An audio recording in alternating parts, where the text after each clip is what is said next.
Alors le cours, le Nishmat de Chemessa Ben Shlomit, de Raphaël Ben Yaakov, Moshe Ben Fradji, Shlomo Ben Messaoud, et Meir Ben Aaron, Moudi Batsar, Norbert Nissim Ben Baya. Il était enterré aujourd'hui. Oui, c'est tous les Chayalim qui sont tombés, Nishmat Notre Sera Chaim. Refoua Shlema. Yael Bat Rachel. Rachel Bat Allegrin. Gemara Bat Ilana. Alors, ce qu'on va étudier ce soir, c'est une sikha du Rabbi sur l'un des passages de notre paracha. Donc, au tout début de la paracha, il y a Dieu qui s'adresse à Abraham, qui dit L'Arlecha, pars pour toi, je te grandirai, etc., je te bénirai. Il arrive sur la terre que Dieu lui a promis, donc Eretz Kenaan, il découvre que c'est la famille. Évidemment que c'était une épreuve, ça aussi. Il ne pose pas de questions, il change d'endroit, il se dirige vers l'Égypte. Et en se dirigeant vers l'Égypte, nous dit le verset qu'il commence à réfléchir, à se rappeler, à prendre conscience, on ne va pas rentrer trop dans les détails, il y a tout arraché là-dessus, que sa femme est belle. Et donc il pourrait attirer les regards en Égypte. Et donc, Abraham dit à sa femme, avant d'arriver en Égypte,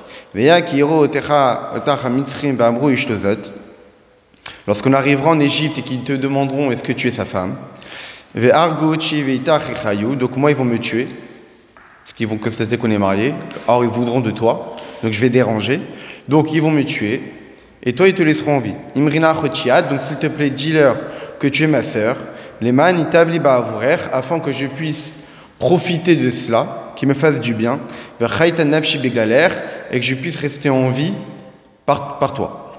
Donc voilà ce que dit Abraham à Sarah. Donc s'il te plaît, pour ne pas que les Égyptiens portent préjudice à moi-même, alors dis-leur que tu es ma sœur. Comme ça ils savent qu'on n'a pas de lien conjugal entre nous.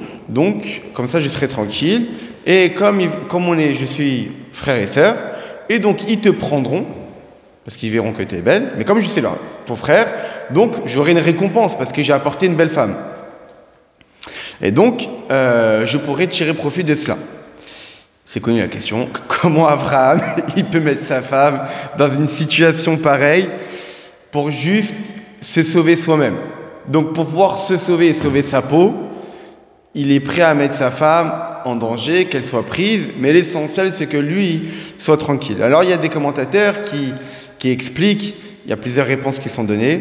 L'une des réponses qu'on va rapporter par exemple, c'est celle de Rabbi Yonatan et Béchutz, que Rabbi Yonatan il dit qu'en réalité les Avot, les Ben Israël avant le don de la Torah, ils avaient un statut de Ben Israël en Eretz HaKodesh, mais ils avaient un statut de Ben Noach, donc de non-juif, en dehors d'Eretz Israël.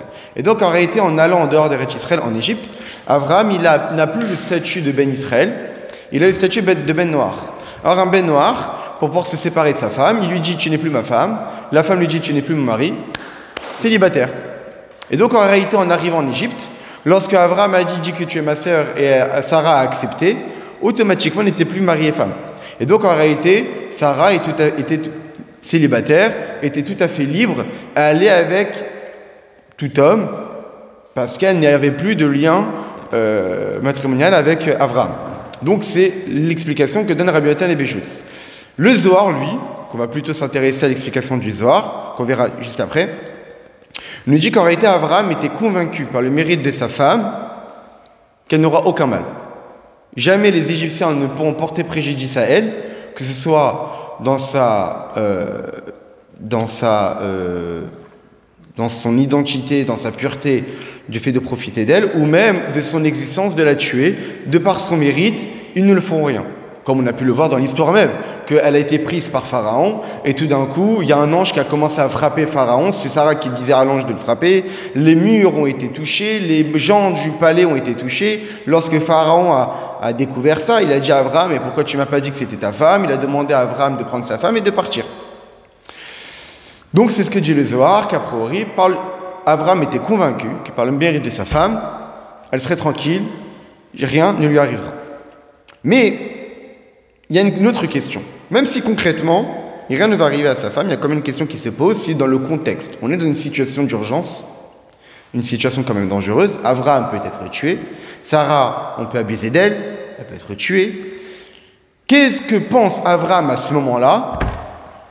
Le gelt, l'argent. Que je puisse tirer bénéfice. Les man itavli ba'avourer, qu'on puisse me faire du bien. Que quand Dieu, donc quand Abraham il dit à Sarah, dis-leur que tu es ma sœur, tout l'intérêt c'est quoi? Itnu lo matanot, qu'il me donne des cadeaux.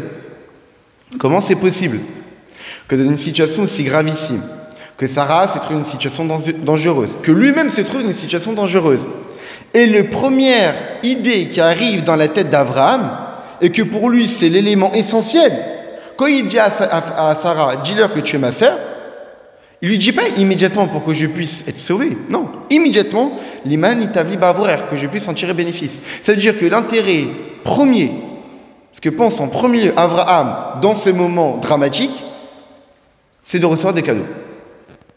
Comment c'est possible? Même si on donne toutes les explications du monde, le fait que le texte montre qu'Abraham a mis en avant l'idée de recevoir des cadeaux, avant même de valoriser le fait de Chaitan Nafshi Biglaler, que je serai vivant, ça vient après. Mais avant, les manitavli ba'avourer, que je puisse avoir du bien. Donc d'abord, il pense à des bénéfices, à de l'argent, à recevoir des cadeaux, et après à son bien propre. Comment c'est possible qu'il peut valoriser ça, n'importe quel être humain normalement constitué, dans une situation vitale? Il pense d'abord à sa peau. Il pense aussi à la peau de sa femme. Oui, c'est ça. Là, il pense à sa peau, il pense pas grand-chose pour sa femme. Et avant même de penser à sa peau, et avant sa femme, il pense à recevoir des cadeaux. Et on parle de pas n'importe qui, on parle quand même d'Avraham Avinu. Donc, un truand, ok, à la limite. Mais là, on parle quand même du premier homme, de l'homme qu'on a dit, Avraham l'unique. C'est lui qui était le représentant de l'amour, du chesed, etc. Et là, on voit de quelqu'un qui pense qu'à lui. Tout le contraire de l'idée qu'on s'est fait de Avraham. Très bien. Le rabbi, pour répondre à cette question, il rapporte le Zohar. Que nous dit le Zohar? On va lire dans les mots. Le Zohar nous dit Avraham, qu'on définit comme étant irechet, quelqu'un qui craint la faute, quelqu'un qui aime Dieu. Il va dire ça sur sa femme, afin qu'il puisse en tirer bénéfice. Comment quelqu'un pareil, qui craint la faute, qui aime Dieu, il pourrait parler de cette façon sur sa femme juste pour en tirer bénéfice? Et donc, que répond le Zohar? Lo samir al sroute djile. En fait, il ne comptait pas sur son propre mérite. Velo ba min kucha berichu leafka sroute. Il n'a même pas demandé à Dieu de lui retirer de son mérite pour pouvoir être sauvé de cette situation, lui et sa femme. Et là, al srouta des tétés des revers begine mamona des charamin. Mais il comptait sur le mérite de sa femme, qui puisse tirer et obtenir l'argent des nations par elle. Car l'argent, l'homme le mérite par le mérite de sa femme. Un homme obtient sa parnassa par le mérite de sa femme. Il explique là-bas, qu'on parle à partir d'une femme qui est Isham, c'est qu'elle est une femme intelligente. Alors, Zechebekula, un homme, il mérite tout lorsqu'il a une femme intelligente, donc la parnassa vient par le mérite de la femme. Ensuite, le Zohar continue. Il dit, il comptait sur le mérite de sa femme, de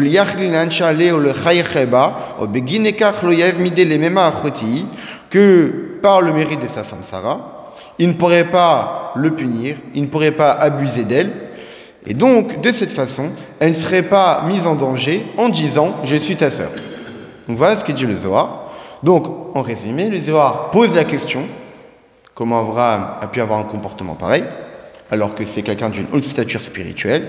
Réponse du Zohar, il ne comptait pas sur son mérite, il n'a pas demandé à Dieu de lui enlever de son mérite, il comptait sur le mérite de sa femme pour obtenir de l'argent, parce que l'argent vient par le mérite de sa femme, et il comptait sur le mérite de sa femme, et par le mérite de sa femme, lui, il ne sera pas puni, elle ne sera pas abusée, et elle ne sera pas mise en danger si elle précise qu'elle est sa sœur. Et c'est de là que commence notre... Donc, le rabbi s'arrête sur ce Zohar et pose une question. Il dit, a priori, la question essentielle du Zohar, c'est que comment Abraham il a pu faire tout cela. Et la réponse simple, c'est quoi? C'est qu'en réalité, par le mérite de sa femme, il ne pourrait pas porter préjudice à Sarah. C'est ça la réponse en réalité. Comment Abraham il a pu faire ça? Réponse.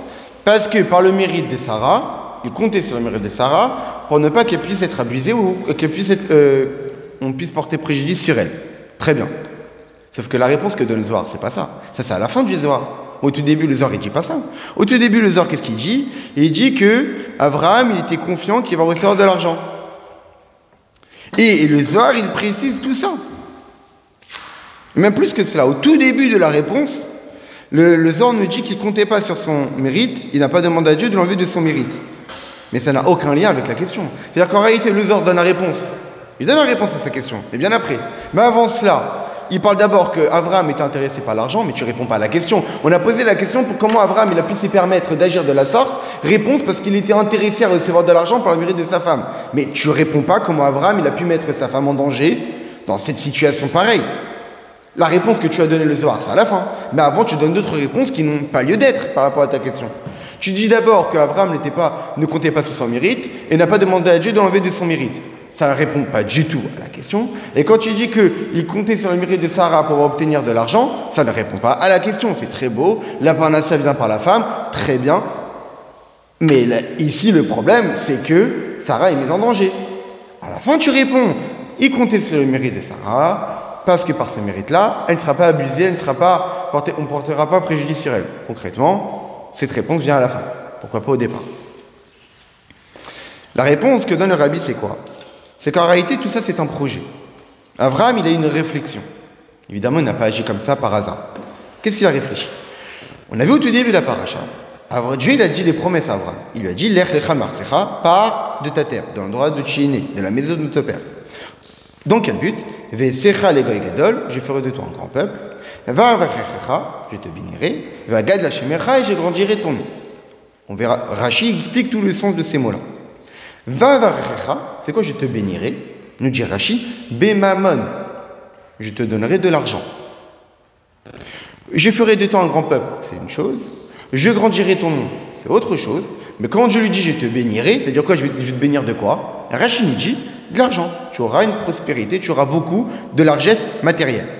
Et donc Abraham a compris que Dieu allait organiser sa vie de façon à ce qu'il puisse obtenir cette promesse d'être riche. Dieu lui bénit que tu seras riche. Donc il a tout de suite compris que forcément Dieu fera en sorte qu'il devienne riche. Et donc lorsqu'il est arrivé en Israël, en Eretz Kenan, et qu'il y avait la famine, et donc il devait descendre en Égypte, il s'est dit forcément, pas par hasard, forcément le fait que je suis poussé à descendre en Égypte, c'est pour pouvoir accomplir la promesse que Dieu m'a donnée juste avant. Parce que le but c'est de vivre en Eretz Kenan. Or il me fait descendre en Égypte, c'est forcément pour obtenir quelque chose qu'il m'a promis. C'est quoi? Ça serait l'argent. Et donc, Abraham s'est dit que généralement, il faut toujours emprunter les voies de la nature. Il ne faut pas compter sur le miracle. Surtout que parmi les 3 choses que Dieu lui a promis, la seule chose sur laquelle lui, il pouvait intervenir, c'était sur l'argent. Pourquoi? Parce que je ferai de toi un grand peuple, les enfants. J'agrandirai ton nom. C'est-à-dire que Abraham soit reconnu. Ça ne dépendait pas de lui. Avoir des enfants, ils étaient stériles. Le fait d'être connu, ça dépend que Dieu organise les situations pour. Mais le fait d'avoir de l'argent, ça dépend de lui. Il faut aller travailler. Donc il faut agir. Donc quand il a constaté que Dieu l'a amené en Égypte, il s'est dit, je dois agir. Forcément, je descends en Égypte pour gagner de l'argent. Donc je dois intervenir de façon à obtenir, à réaliser, à concrétiser la promesse que Dieu m'a promis. Et donc il s'est dit, je vais dire à Sarah de préciser qu'elle est ma sœur. Pourquoi? Parce qu'en disant qu'elle est ma sœur, et donc elle est belle, les Égyptiens seront attirés par elle de la prendre pour le pharaon, comme je suis membre de la famille, donc on va me récompenser. Parce que j'ai donné une femme à Pharaon. Et donc c'est ce qui s'est passé. Et Abraham en a tiré profit par elle. On lui a donné le bétail, le gros bétail et des ânes, etc. Donc une largesse matérielle. Et donc Abraham, en réalité, n'a agi qu'en fonction des dires de Dieu. Et donc ça, c'est d'après le sens simple. Mais même d'un point de vue du regard plus profond de l'histoire, parce qu'on sait très bien qu'il y a un aspect physique, historique, mais c'est un aspect spirituel. Lorsque Dieu dit à Abraham, lech lecha, pars pour toi, quel était le but?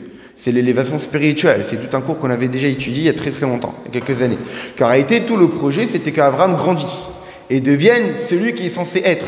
C'est-à-dire de découvrir lui-même, de grandir spirituellement, parce que l'endroit où tu es limité spirituellement, tu vas pouvoir grandir que si tu accomplis les missions pour lesquelles je t'envoie. Tu as une mission à accomplir. Et en accomplissant cette mission, tu vas pouvoir grandir spirituellement. Et donc, lorsque il lui demande de voyager et qu'il constate qu'il va devoir descendre en Égypte, évidemment que descendre en Égypte, le but, c'est d'élever les étincelles divines qui se cachent là-bas. Au même titre que quand nous sommes descendus en Égypte, qu'on a été exilés en Égypte, ou comme aujourd'hui nous sommes en exil, nous sommes en galoute, comme nous disent nos maîtres, les bénis Israël ont été expulsés parmi les nations, que pouvoir récupérer les convertis, c'est-à-dire pouvoir récupérer les étincelles divines qui se cachent. Donc ça veut dire que tout l'intérêt de descendre en Égypte, dans un endroit où Abraham n'a rien à faire là-bas, qui n'est pas un endroit où il va pouvoir se développer, mais c'est juste pour récupérer des étincelles divines qui se cachent là-bas, comme n'importe qui, comme n'importe quel juif, que quand il mange, quand il travaille, lorsqu'il va dans n'importe quel endroit, c'était un yom-yom il n'y a pas longtemps, que Dieu parfois, il organise la vie d'un homme, où il va devoir se déplacer pour aller à tel et tel endroit. Alors l'homme s'est dit qu'il y a des raisons. Déménagement, il change de travail, etc. Donc nous, on a des raisons logiques au fait qu'on va se déplacer dans des endroits, on va même emménager dans une différente ville. Mais en réalité, ce qui se cache derrière, c'est un projet de Dieu. Dieu sait que telle personne doit accomplir une mission spirituelle dans tel endroit, et pour cela, il organise la vie de façon à ce qu'il arrive dans cet endroit. Extérieurement, la personne pense que c'est pour son bien-être personnel, que c'est pour le travail, que c'est pour je ne sais quoi d'autre. Non, en réalité, c'est parce que là-bas, il a une mission spirituelle à accomplir. Dans l'Ayom là-bas, le Rabbi dit que les tzadikim, ils savent les raisons profondes de leur déplacement. Les gens lambda, on ne le sait pas forcément. Mais c'est Dieu qui organise le tout. Si tout d'un coup, normalement, je travaille dans tel endroit, et tout d'un coup, mon patron me demande un jour d'aller dans une ville extrêmement éloignée. Nous, on s'est dit, mais j'ai rien à faire là-bas, un endroit si paumé. En réalité, il y a une mission à accomplir. Il y a quelque chose à accomplir. Si on est intelligent, alors on va essayer de chercher le pourquoi du comment. Peut-être que je vais rencontrer un juif pour lui mettre les tefilines, peut-être que je vais rencontrer une autre personne et que j'ai quelque chose de cachère et qui cherche quelque chose de cachère, ou quelqu'un a besoin de répondre, est-ce que je lui réponds à une question, etc. Il y a plein de raisons qui font que un homme arrive dans un endroit à un moment précis. Mais tout ça, c'est organisé par Dieu. Donc le fait qu'Abraham a dû descendre en Égypte, c'est pas juste parce qu'il y a une famine, donc il devait changer d'endroit. C'est qu'il y avait une mission à accomplir. La mission, c'était de élever les étincelles divines qui se cachent en Égypte en récupérant du matériel qu'il y avait en Égypte. Parce qu'en récupérant ce matériel-là, il va pouvoir élever les étincelles divines qui s'y cachent. C'était ça le but. Raffiner les étincelles divines qui se cachent là-bas. Or, comme on peut le voir, les mitzvot qu'on accomplit s'effectuent par des objets matériels. Donc on voit bien qu'on élève le matériel à travers l'accomplissement des mitzvot. Mais lorsqu'on accomplit une mitzvah, Dieu désire et Dieu souhaite que quand on accomplit une mitzvah, il faut que ça se fasse de façon naturelle. On ne doit pas accomplir les mitzvot par miracle, on doit accomplir les mitzvot de façon naturelle. C'est-à-dire que quand une mitzvah doit être faite, je dois essayer d'employer toutes les voies naturelles pour pouvoir être effectuée. Donnons un exemple. Une fois que j'ai déjà raconté qu'on avait fait un Farawangan ici à Yutet qui se lève, que quand l'Admour Hazaken, Rabbi Shneur Zalman, était emprisonné et qu'il devait passer un interrogatoire. L'endroit où il était emprisonné, c'était d'un côté, il devait passer par une rive, par un île, par un fleuve, pour aller à l'endroit d'être interrogé. Donc il devait être pris par un policier, mis sur une barque, pour traverser ce fleuve et être interrogé dans l'autre endroit. Lorsqu'il traverse ce fleuve, il voit qu'il y a la lune, c'est le moment de faire Kiddush Levana, donc il demande au geôlier d'arrêter la barque pour se tenir debout et ainsi faire la bracha. Il dit, mais qui tu te prends pour me demander moi d'arrêter? Tu es prisonnier, j'arrête pas. Il lui demande une fois, il lui demande deux fois, il n'arrête pas. Et la barque s'arrête, il rame, ça avance pas. Il comprend qu'il a affaire à pas n'importe qui. Que fait l'Admour Hazaken? Il ne fait pas la bracha maintenant. Là, c'est un miracle. Il laisse la barque avancer. Il redemande, est-ce que vous pouvez arrêter la barque? Et là, il arrête. Et là, il fait la bracha. Pourquoi il n'a pas fait la bracha lorsque la barque s'est arrêtée miraculeusement? et faire la bracha de Kiddush Levana tranquillement. Parce qu'une mitzvah doit se faire par les voies naturelles. Tant qu'on peut éviter des miracles, pouvoir faire quelque chose, alors c'est bien. Pourquoi? Parce qu'on fait participer le monde. Quand on utilise les voies spirituelles, les voies surnaturelles, on ne fait pas participer le monde. On fait un miracle, on casse la nature du monde pour faire une mitzvah de Dieu. Mais Dieu veut qu'on transforme le monde. Donc vu que Dieu veut qu'on transforme le monde, il faut que le monde participe tel qu'il est à la volonté de Dieu. Donc c'est pour cette raison qu'Admorazakem n'a pas fait la bracha lorsque la barque était arrêtée miraculeusement, mais uniquement lorsque le geôlier a accepté d'arrêter volontairement.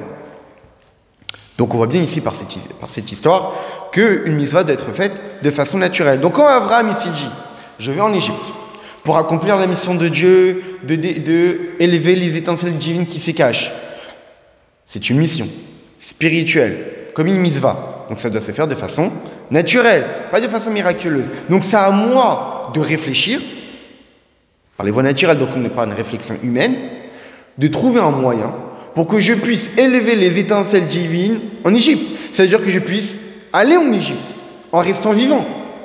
Et donc là-bas, faire ma mission. Donc ici dit, de quelle façon je vais pouvoir arriver en Égypte avec une femme aussi belle? Si je dis rien, on va me tuer.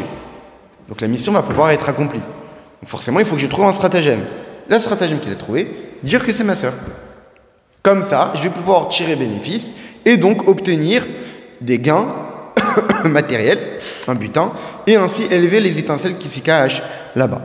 Maintenant, la question du Zohar, c'est quoi? C'est très beau tout ça. Mais le problème, c'est que qui va en tirer bénéfice? Abraham. Abraham, il va tirer bénéfice de tout ça. Et donc, en vérité, Abraham, il va tirer bénéfice de pouvoir obtenir du bien matériel de ce qui se passe en Égypte et élever la spiritualité qui s'y cache en quittant l'Égypte. Et donc, il va laisser sa femme là-bas. Donc, en réalité, uniquement dans le but de pouvoir élever les étincelles divines qui se cachent là-bas, tu laisses ta femme en Égypte, chez Pharaon, même s'ils ne vont pas la toucher. Où est l'intérêt là-dedans?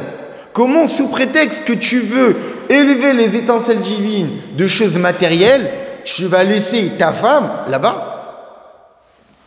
Tu gagnes, mais tu perds en même temps. Où est l'intérêt? Et donc la question c'est, comment Abraham a pu penser, entraîner à sa femme une chute si profonde de rester en Égypte, de rester dans la maison de Pharaon, uniquement pour un bénéfice personnel, même spirituel? Mais comment c'est possible? Comment Abraham peut-il chercher un profit personnel, spirituel? Je vais accomplir la mission d'Akadosh Baruch Hu. Bon, ma femme va rester là-bas. Bon, moi, je vais accomplir la mission de Dieu. C'est inimaginable. On ne peut pas imaginer quelque chose comme ça, surtout venant d'Abraham. C'est ça la question du Zohar. La question du Zohar, on comprend pourquoi toute la réflexion d'Abraham. Elle est posée, elle est réfléchie. C'est pas basé sur le hasard. C'est accomplir la mission que Dieu lui incombe. Très bien. Sauf que d'un autre côté, il y a quelqu'un qui subit derrière. C'est ta femme. Et donc les bénéfices que tu vas en tirer, est-ce qu'ils sont vraiment si importants par rapport à la perte? Je ne pense pas du tout. Surtout que comme on le voit même, que tous les bénéfices qu'ils vont en tirer, ils vont garder que pour lui. Sarah ne va pas du tout profiter de tous les biens qu'il a gagnés de l'Égypte. Et donc, la question aussi s'intensifie. C'est que Abraham, il était en mission donnée par Dieu. Or, pour accomplir la mission de Dieu, comme on dit, Arbeshluchim lamakom, Dieu a plein de moyens pour accomplir les choses. Il ne se dit pas que si Dieu me demande d'aller en Égypte pour accomplir une mission pour lui, il ne se dit pas que forcément Dieu il va faire en sorte que je puisse rester vivant. Il ne se dit pas que peut-être Dieu il va trouver un moyen pour que je puisse rester vivant sans que ça puisse porter préjudice à ma femme. Il peut avoir confiance en Dieu. C'est un peu un manque d'émouna, c'est-à-dire forcément je vais mourir. Non, Dieu te demande de descendre en Égypte. Forcément il y a la famine. Tu descends en Égypte. Bon, pour le Ramban, c'était une faute. Pour Nachmanides, c'était une faute d'Abraham de descendre en Égypte. Pour Rashi, non. Dans le sens simple, pour lui, c'était pas une erreur. Ça faisait partie du projet de Dieu. Il devait descendre en Égypte. Pour le Ramban, pour le Nachmanide, après lui, c'était une erreur d'Abraham. Il aurait dû rester, avoir une confiance en Dieu. Il manquait d'émouna lorsqu'il a vu la famine en Eretz Canaan parce qu'il a quitté. Pour Rashi, pas du tout. Mais et donc il aurait dû compter sur Dieu, que forcément Dieu va trouver une façon à ce qu'Abraham reste en Égypte, à ce que Sarah reste en Égypte, et qu'ensuite ils vont s'en sortir et retourner en Eretz Canaan après que la famine se soit arrêtée. Donc la question subsiste. Et donc c'est là que vient répondre le Zohar. Le Zohar vient répondre que quoi? La Parnassa. Abraham est descendu pour obtenir l'argent. Abraham, il est descendu pour élever les étincelles divines qui se cachent dans la matière. Or, pour pouvoir obtenir la Parnassa et pour élever les étincelles divines qui se cachent dans la matière, ça ne passe que par la femme. Abraham reste en Égypte, ça ne va pas marcher. Pourquoi? Parce que la Parnassa ne passe pas par l'homme. La Parnassa est donnée par Dieu uniquement par le mérite de la femme. Pour que l'élévation spirituelle des étincelles de l'Égypte puisse être obtenue, ce n'est pas suffisant qu'Abraham seul descende en Égypte. Lui, il ne peut pas compter sur son mérite. C'est ça que dit le Zohar. Abraham n'a pas, quand il a commencé la réponse au Zohar, il a dit quoi? Abraham ne comptait pas sur son mérite. Abraham n'a pas compté que Dieu retire de son mérite. Mais c'est uniquement, il s'est dit, par le mérite, il s'est dit, la Parnassa vient par la femme. Ici, c'était pour accomplir la bracha de Dieu. Je te bénirai, que dit Rashi, je te bénirai comment? Par l'argent. Ah, donc je descends en Égypte pour obtenir de l'argent. Or, comment je gagne la Parnassa? Pour la femme. C'est ce qui est marqué clair dans la Gemara. Marqué clair dans la Gemara qu'un homme n'a d'argent uniquement pour le mérite de sa femme. Parce que la femme, c'est la maison. Parce que la femme, c'est elle qui apporte la subsistance matérielle dans la maison, en donnant la nourriture, etc. Donc le gagne-pain que j'aurai, c'est uniquement pour que ma femme puisse l'utiliser. Pour vêtir ma femme, pour nourrir ma femme, pour nourrir mes enfants, pour vêtir mes enfants, etc., etc. Donc en réalité, tout le matériel d'un homme n'est là que par le mérite de la femme. Donc puisqu'ici, tout l'intérêt de descendre en Égypte, c'était soit dans le sens simple, l'argent, Mammon, la promesse de Dieu, ou élever les étincelles qui se cachent dans la matière, donc encore la matière, encore le matériel, c'est la femme. Donc forcément, Abraham s'est dit, ça doit passer par ça. Moi seul, je ne réussirai pas à accomplir la mission que Dieu m'a donnée. Ou à réaliser, à concrétiser la promesse que Dieu m'a promis d'avoir une largesse matérielle. Ça passera forcément par ma femme. Mais, puisque le but c'était la descente, c'est l'élévation, et ça passe par ma femme qui est une femme intelligente, forcément, il n'y aura aucun préjudice qui va en tirer. Parce que tout l'intérêt, c'est l'élévation qui en découle. Le but, c'est pas d'aller en Égypte et de rester en Égypte. Le but, c'est d'obtenir l'élévation qui en découle derrière. L'élévation spirituelle, des étincelles divines, et le gagne-pain. Donc, puisque tout l'intérêt de descendre en Égypte, c'est pas de s'attarder là-bas, mais de sortir de là-bas, avec tous les bénéfices en tirés matériels et spirituels. Donc, Abraham s'est dit, forcément que puisque l'intérêt de la descente, c'est l'élévation qui en découle, forcément cette descente n'aura pas de conséquences négatives ni pour moi ni pour Sarah, parce que tout l'intérêt c'est l'élévation qui en découle. Mais puisque l'élévation qui en découle passe par ma femme, donc tout le mérite revient par elle. Ça ne vient que par elle. Donc elle ne pourra pas elle peut pas subir lorsque tout le mérite et tout l'intérêt de cette descente c'est uniquement par son mérite à elle. Et donc en réalité on a répondu à la question. Pour quelle raison Abraham il a cherché à ce que ça passe par sa femme? Pourquoi il a voulu que sa femme aille dans la maison de Pharaon? Parce qu'Abraham savait que tout passait par elle. La Parnassa passe par elle. L'élévation spirituelle, comme on va l'étudier maintenant profondément, l'élévation des étincelles divines qui se cachent dans la matière, passe par la féminité. Non pas par le masculin, mais par le féminin. Et donc il s'est dit, quand je vais là-bas, certes, on va rester vivant, ma femme va rester vivante, on est missionné par Dieu, il n'y aura aucun problème. D'un autre côté, pour obtenir ce que je dois obtenir, c'est pas moi qui dois jouer le rôle principal. C'est elle. Donc je dois la mettre en avant. C'est elle qui doit vraiment descendre profondément en Égypte. C'est elle qui doit aller chercher les étincelles divines. C'est elle qui va être à l'origine de ma Parnassa. Pas moi. Ça doit passer par elle. Et donc Abraham s'est dit, le seul moyen pour obtenir tout ça, c'est de dire que c'est ma sœur. Quel est l'enseignement qu'on peut tirer de tout cela? Comme on le sait très bien, Masehavot Siman et Banim, que l'action de nos patriarches sont un signe pour les enfants, nous dit le Ramban. C'est-à-dire que tout ce qui arrive dans la vie de nos patriarches, Abraham, Yitzhak, Yaakov, ne sont que des signes, des indications, des dons de force pour que nous, leurs descendants, puissions accomplir comme eux et suivre leur voie. Et donc c'est évident que tout cet épisode qu'on vient de s'intéresser est une source d'enseignement pour nous. Lors de la descente de la Neshama dans un corps, à l'image qu'Avraham est descendu en Égypte, c'est l'image de la parabole de la Neshama qui descend dans le corps, et surtout pour nous qui sommes encore en exil, lorsque Avraham est descendu en Égypte, c'est comme nous qui vivons en exil, et dont on voit ici un lien entre Avraham et Sarah, et comme nous dit le Zohar, que Avraham représente la Neshama, et Sarah représente le corps. On avait étudié ça l'année dernière, où on avait étudié tout un mamar du Rabbi, que j'avais expliqué et interprété par rapport à la relation de couple, à l'influence de l'âme sur le corps. On va aussi en reparler maintenant. Donc on parle ici d'une relation entre Avraham et Sarah, un dialogue entre Avraham et Sarah, dans un but, élever les étincelles divines qui se cachent en Égypte. Donc ce que nous on doit comprendre, que cette discussion entre Avraham et Sarah est en réalité un message pour la relation entre notre Neshama et notre corps, Avraham la Neshama et Sarah le corps, dans le but d'élever les étincelles divines de la galoute, c'est-à-dire dans le but d'accomplir notre mission sur terre. Or, dans le service de Dieu, il y a deux façons de servir Dieu. Il y a une première façon de servir Dieu qui consiste à être essentiellement servir Dieu par l'âme. L'essentiel c'est spirituel, l'essentiel c'est l'étude de la Torah, l'essentiel c'est la pratique des mitzvot. Le corps n'est qu'un outil. Mais toute l'intention du juif lorsqu'il va vouloir servir Dieu, c'est de porter son attention uniquement sur le dévoilement de sa neshama, le potentiel spirituel et divin qu'il possède. Première façon de servir Dieu, orienter uniquement sur notre neshama. Deuxième façon de servir Dieu, ça veut dire développer l'amour de Dieu, développer la crainte de Dieu, développer la connaissance de Dieu, etc. Deuxième façon de servir Dieu, qui est plutôt de porter plus l'attention sur le corps. Dieu nous a donné un corps, et le but des mitzvot et le but de l'étude de la Torah, c'est de justement d'élever le corps, d'améliorer notre corps, de transformer notre âme animale, de ne pas accepter nos défauts naturels, de ne pas accepter nos erreurs, d'essayer de les travailler, d'essayer de les modifier, essayer d'améliorer nos défauts, nos mauvais traits de caractère. C'est-à-dire que l'intention n'est pas portée sur le développement de notre spirituel, mais plutôt de la réparation de notre matériel, de notre aspect plus animal.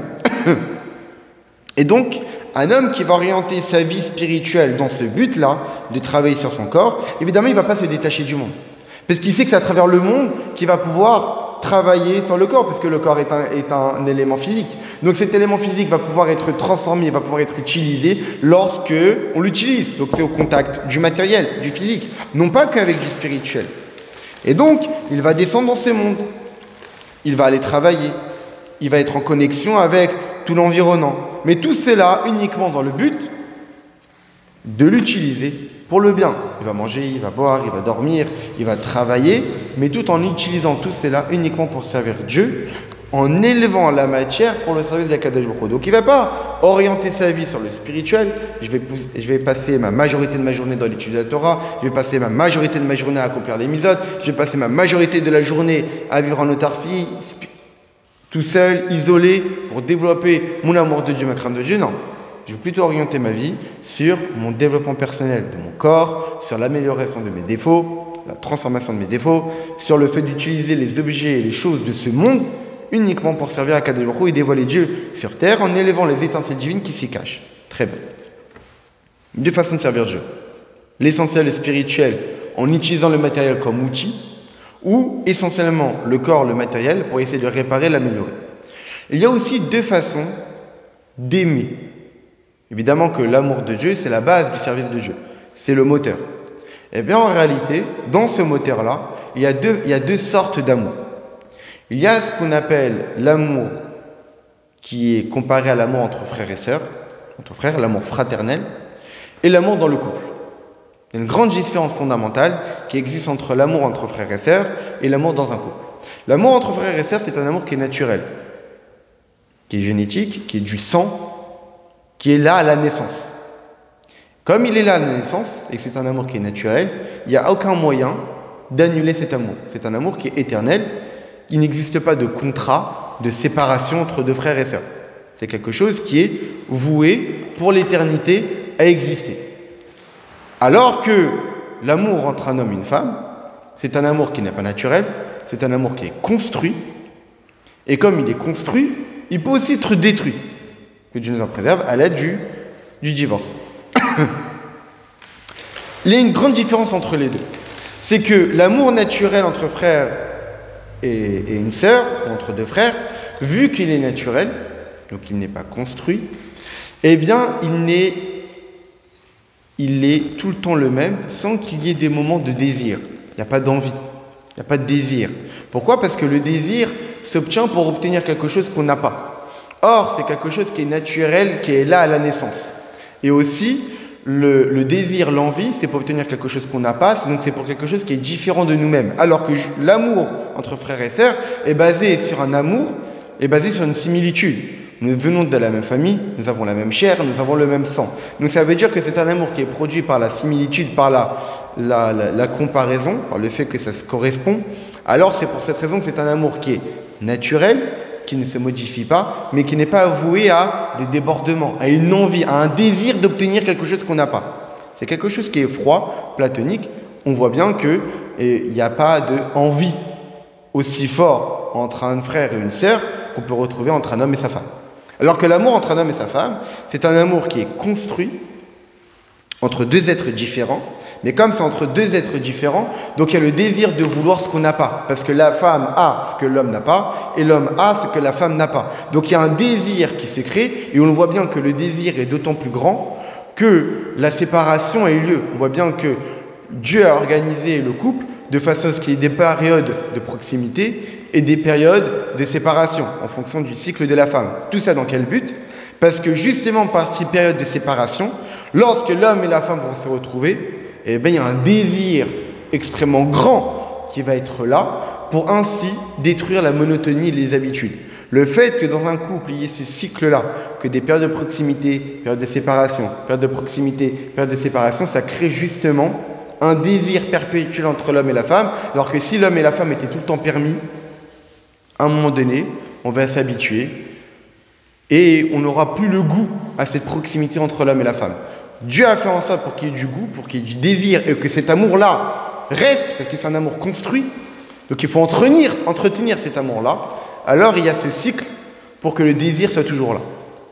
Mais puisqu'il est construit, donc aussi il peut être détruit. Et bien en réalité, ces deux sortes d'amour correspondent à deux types d'amour de Dieu qui existent. Il y a l'amour naturel, qu'on a d'héritage, d'Avraham, Yitzhak, Yaakov, qui est l'amour qui existe dans l'âme divine. Cet amour qui est en nous, c'est un amour qu'on a un héritage naturel qu'un juif a pour Dieu, qui relève de l'âme divine.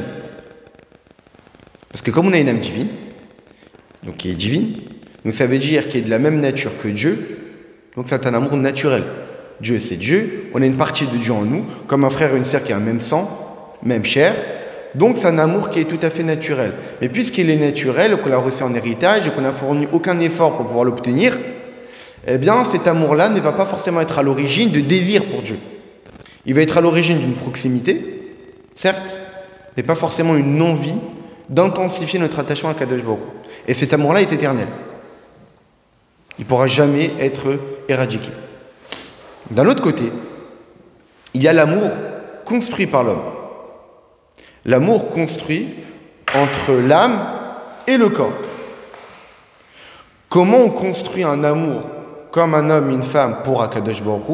C'est justement par l'intervention du corps que lorsque l'âme divine va influencer le corps pour que le corps puisse participer au service de Dieu, et bien là tout d'un coup, il y a un désir de Dieu qui va se créer parce que le corps est loin du divin. Et comme on va vouloir que le corps participe à la pratique de Torah et Mitzvot, donc il y aura un désir du divin parce qu'on sait qu'on a le corps qui est loin. Donc comme il est loin, il y aura un désir de proximité. Donc c'est pour cette raison que là, le deuxième amour, l'amour flamboyant, l'amour qu'un juif peut avoir vis-à-vis de Dieu, il se crée non pas uniquement avec l'âme divine, il se crée en faisant participer le corps, parce que ce n'est pas un amour naturel, c'est un amour qui est construit, qui est basé sur une soif du divin.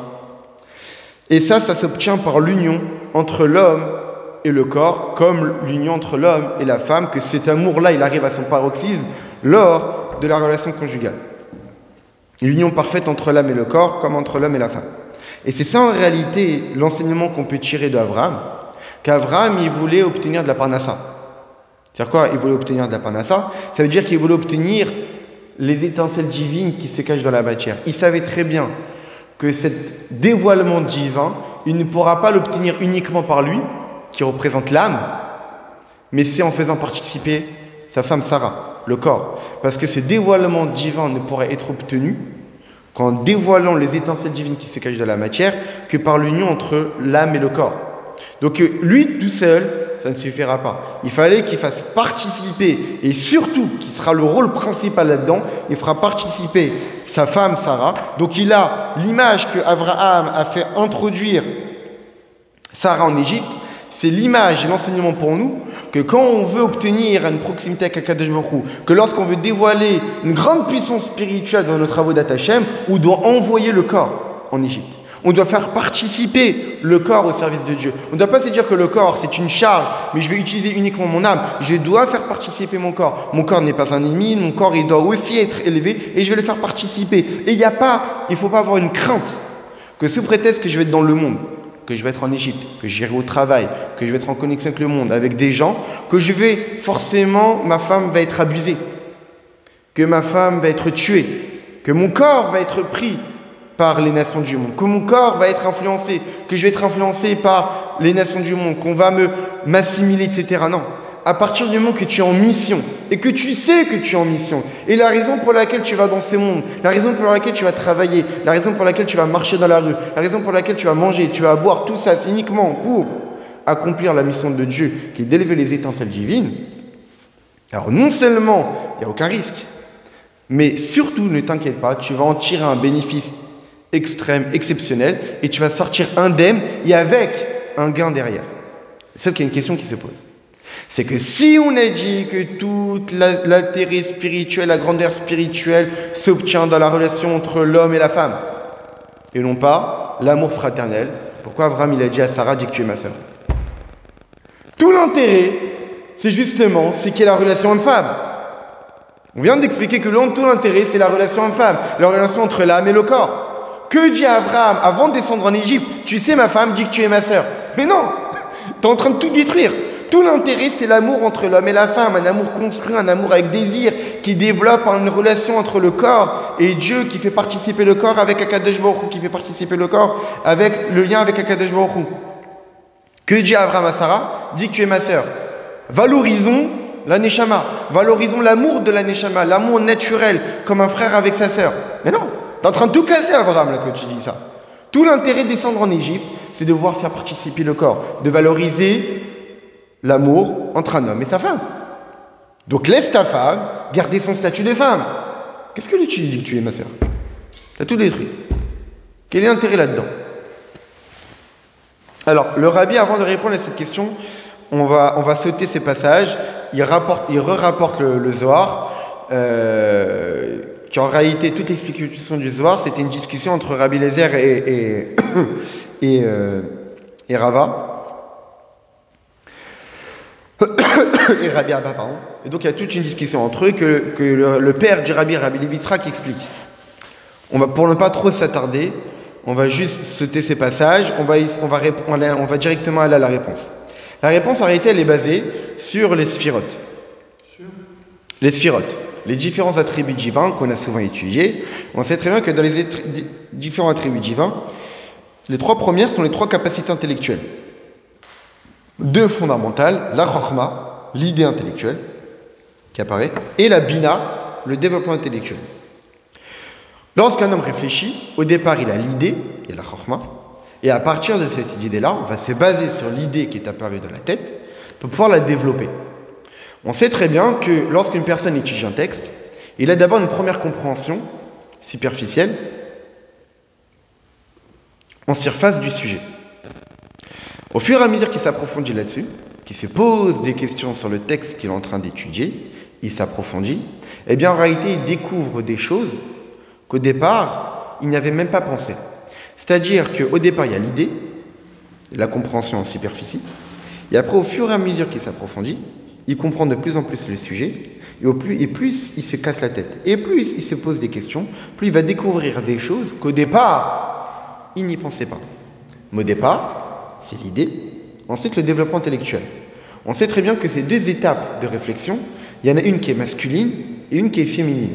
La chokhma, l'idée, c'est masculin. Le développement, c'est féminin. Comme de la relation de couple. L'homme donne la sémence, l'idée, ce qui jaillit. La femme récupère la sémence et développe pour devenir un embryon, un fœtus et un bébé. Donc la femme, c'est dans le développement, c'est dans les détails, alors que le mari donne le général. Dans cette relation entre la chokhma et la bina, qu'est-ce qu'on constate? On constate qu'en réalité, la bina, le développement intellectuel, va permettre d'obtenir quelque chose que dans la chokhma, il n'y avait pas. On a dit que quand une personne étudie un sujet, au fur et à mesure qu'il va s'approfondir, il va découvrir des choses qu'au départ, il n'y avait pas. Pour quelle raison? Parce qu'en réalité, on explique en Chassidut que la source spirituelle de la bina, d'où vient la bina dans l'âme, sa source est plus élevée que la source de la chokhma. Ça veut dire qu'en réalité, la chokhma, lorsque jaillit l'idée, elle jaillit d'un endroit de l'âme, mais quand on va utiliser cette chokhma, on va s'approfondir là-dessus, on va développer quelque chose, cette capacité de développement provient d'un niveau de l'âme qui est plus profonde que de la capacité d'avoir une idée. On ne va pas trop rentrer là-dessus parce que ça serait très très long. Il y a des longs textes qui expliquent le pourquoi du comment. Mais qu'est-ce qu'on comprend de là? On comprend que dans la bina, il y a une source spirituelle plus élevée qui est de la chokhma. D'un autre côté, la bina n'apparaît que parce qu'elle a été influencée au départ par la chokhma. Il y a d'abord l'idée, et c'est uniquement parce qu'il y a d'abord eu l'idée intellectuelle qu'arrive le développement intellectuel. Mais le développement intellectuel, qui certes dépend de l'idée de départ, va permettre de produire quelque chose que l'idée de départ, il n'y avait pas. Souvent, c'est ce qui se passe lorsqu'un enseignant transmet une information. Eh bien, au fur et à mesure qu'il transmet, qu'il est dans le développement, il va découvrir des choses que quand lui-même, tout seul à la maison, est en train d'étudier, il n'y pensait même pas. Parce que dans le développement, on dévoile des choses qu'il n'y avait pas au départ. Eh bien, c'est exactement pareil. Que quand l'homme donne à la femme, eh bien, la femme a développé quelque chose que dans la semence, il n'y avait même pas une once d'idée que le bébé allait devenir ça. Dans la semence, il y a tout, mais on n'a rien de ce qu'on fait, de ce qu'on obtiendra. Donc la femme fait apparaître des choses qu'au départ, on n'avait pas du tout idée qu'on pourrait obtenir tout cela. Eh bien, dans la relation de couple, c'est plus ou moins pareil. Dans la relation de couple, l'homme influence, la femme reçoit. Qui commence la relation? Le mari. La femme doit admettre qu'elle reçoit du mari. C'est l'homme qui donne. C'est l'homme qui est la source d'influence. Lorsque la femme va recevoir du mari, elle va obtenir ce que le mari lui a donné, mais au fur et à mesure qu'elle va développer ce que le mari lui a donné, elle va produire des choses que le mari va pouvoir en profiter, que de lui-même il ne pouvait pas obtenir. Ce qu'on explique dans la Chassidut, c'est que le mari, il a une capacité de dévoilement, alors que la femme, elle a une capacité d'essence. Je m'explique. La femme, par définition, gvot bat meler penima, nous dit le verset, que l'honneur d'une fille de roi, c'est d'être cachée. La femme n'est pas une femme, un personnage public. La femme, c'est une personne qui doit être discrète, cachée. Le mari, c'est un personnage public qu'on voit à l'extérieur. Ça veut dire qu'en réalité, le mari, c'est quelqu'un de dévoilement. On connaît la grandeur d'un homme. Et souvent, on dit, derrière chaque grand homme se cache une grande femme. Mais ça veut dire que qui on voit en premier? L'homme. L'homme, c'est le dévoilement. Mais la femme, elle a un potentiel exceptionnel, mais dont on ne connaît pas. Le rôle du mari sera d'influencer sa femme pour qu'elle puisse découvrir elle-même, c'est ce qu'on avait étudié l'année dernière, pour qu'elle puisse découvrir elle-même son potentiel exceptionnel. Et lorsque la femme va découvrir son potentiel exceptionnel, le mari lui-même va en profiter. Parce que le mari, même s'il a des capacités de dévoilement, il n'a pas l'essence en lui. Qui donne naissance? Pas le mari, la femme. Or, donner naissance, il n'y a que Dieu qui donne naissance. Il n'y a que Dieu qui crée. C'est Dieu qui est la source créatrice. Mais Dieu a donné à la femme la capacité de créer. Ça veut dire que la femme porte l'essence de Dieu en elle. Le mari a la capacité de dévoilement, mais la femme elle a la capacité de donner naissance, c'est-à-dire la capacité de naissance. C'est pour cette raison que dans la conception, l'homme déclenche, il envoie la sémence, pour déclencher le processus, parce qu'il est dans le dévoilement. Mais la femme, elle va développer ce déclenchement pour ensuite donner naissance. Ça veut dire qu'elle, elle va dévoiler l'essence divine, alors que le mari, lui, va déclencher cette essence divine. Donc le mari, c'est le départ, que la femme va utiliser l'influence du mari pour ensuite dévoiler, produire quelque chose que le mari n'avait pas au départ, et donc le mari va en profiter. De là, qu'est-ce qu'on comprend? Donc en fait, et donc, d'après tout cela, on comprend que la relation entre Abraham et Sarah a été c'est la neshama avec le corps. Au moment où ils étaient en train de se déplacer, au moment où ils étaient en train de voyager vers l'Égypte, en exil, lorsque la neshama descend vers le corps, il faut que Abraham dise quelque chose à Sarah. Il faut que l'âme influence le corps. Il lui dit quoi? Dis que tu es ma sœur. Il faut que le corps ressente la sœur. Il faut que le corps ressente la grandeur de la neshama. Il faut que le corps ressente que ça vient de la neshama. Le corps a un travail, a un rôle à jouer. Mais le rôle du corps ne pourra être réalisé que si le corps a déjà conscience que tout vient de l'âme. Donc l'âme, Abraham dit à Sarah, dis que tu es ma sœur. Ça veut dire, souviens-toi qu'il y a un amour naturel de la neshama. Tout passe par moi d'abord. Tout commence par moi la neshama. Ne crois pas toi le corps, ne crois pas toi la femme, que tout va commencer par toi. Tu as un rôle exceptionnel à jouer. Mais sache qu'au départ, là on s'apprête à descendre en Égypte. Là on s'apprête à descendre dans ce monde. Là on s'apprête à commencer une mission. Le commencement, c'est pas toi. Le commencement, c'est moi, Abraham. Dis que tu es ma sœur. Ça veut dire la neshama, l'amour naturel, le spirituel. Les choses qu'on a reçues en héritage de Dieu à la naissance, valorise ça. Il faut que le corps ait conscience qu'il doit se faire influencer par la neshama. Il faut que la femme ait conscience qu'elle doit se faire influencer par le mari. C'est comme ça que ça commence une relation de couple qui voit la réussite. Que le corps, que la femme ressentent que l'influence commence par le mari. Que l'influence commence par le neshama. Grâce à ça, ça va pouvoir être réalisé par la suite, un processus convenable qui est de la femme, la grandeur du corps, à part entière. Et que le corps, maintenant, que la sœur, on va découvrir. Paro, qu'est-ce qu'il va dire? Mais tu m'as pas dit que c'était ta femme. Au départ, Abraham dit à Sarah, a dit que tu es ma sœur. Il descend en Égypte. La sœur est prise. Le corps est descendu en Égypte. Que découvre le monde? Qu'est-ce qui se crée à ce moment-là? Le monde découvre, mais c'est pas la sœur. Il y a quelque chose de nouveau qui est apparu. En réalité, c'est ta femme. Parce que maintenant, le corps, il a fait sa mission. Maintenant, le corps, il a développé, il a produit quelque chose que la neshama n'avait pas au départ. Là, la neshama a un amour naturel pour Akadosh Baruch Hu. Mais quand la neshama va travailler avec le corps, après que le corps a été influencé par la neshama, on va produire un amour flamboyant, un désir pour Akadosh Baruch Hu, l'amour construit entre la neshama et le corps, lorsque le corps va participer au service de Dieu. Et qui va en tirer un bénéfice à la fin? La neshama. La neshama va être influencée par le corps.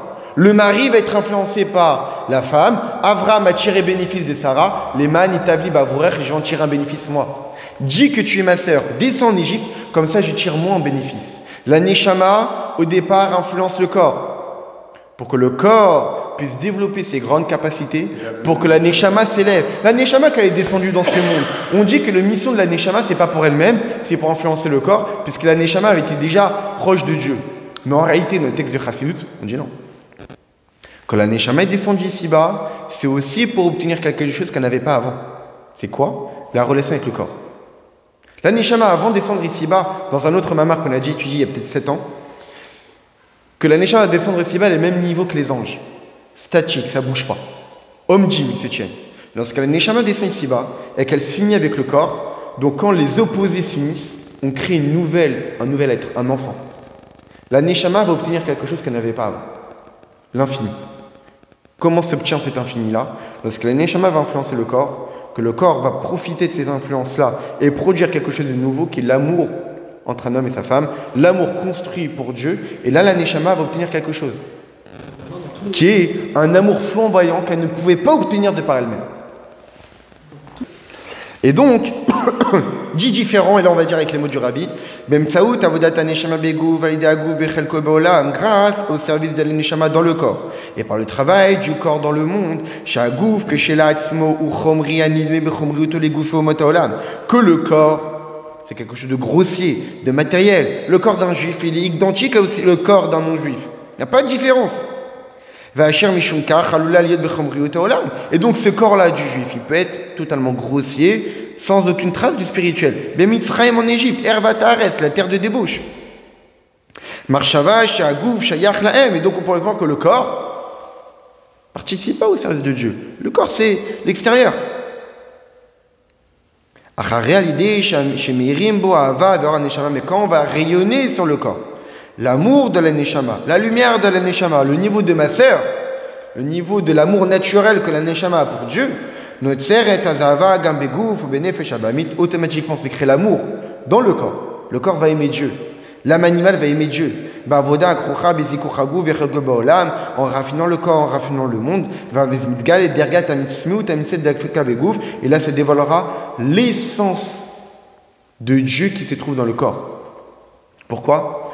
Parce que seule l'essence même de Dieu est capable de créer le matériel. Où se dévoile l'essence de Dieu ?